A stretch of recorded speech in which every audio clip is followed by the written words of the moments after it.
જય દ્વારકાધીશ મિત્રો, આજે આપણે દ્વારકામાં ફરવાલાયક તથા જોવાલાયક 8 સુંદર સ્થળો જોઈશું.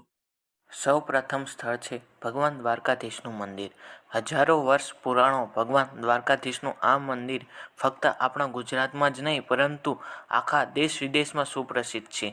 અહીં સવારે 6 વાગ્યાથી બપોરના 1 વાગ્યા સુધી ભગવાન દ્વારકાધીશના દર્શન કરી શકાય છે અને સાંજના 5 વાગ્યાથી લઈને લગભગ 9:30 સુધી તમે દર્શન કરી શકો છો.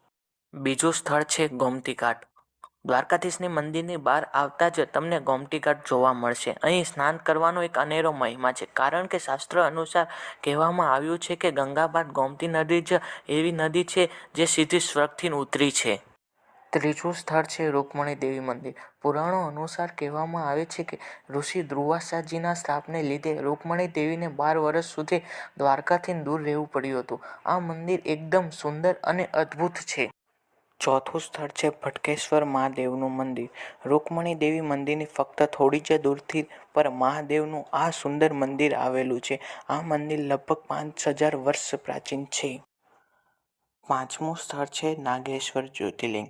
ભગવાન શિવનું આ મંદિર ભારતના 12 જ્યોતિર્લિંગનું એક મંદિર છે. અહીં ભગવાન શિવનું સુંદર મંદિર આવેલું છે. અહીંથી થોડીક દૂરી પર આવેલું છે બેટ દ્વારકા. એક નાનો એવો દ્વીપ છે. ભગવાન કૃષ્ણ સુદામાને મળ્યા હતા, આથી આ ટાપુને બેટ દ્વારકા તરીકે ઓળખવામાં આવે છે.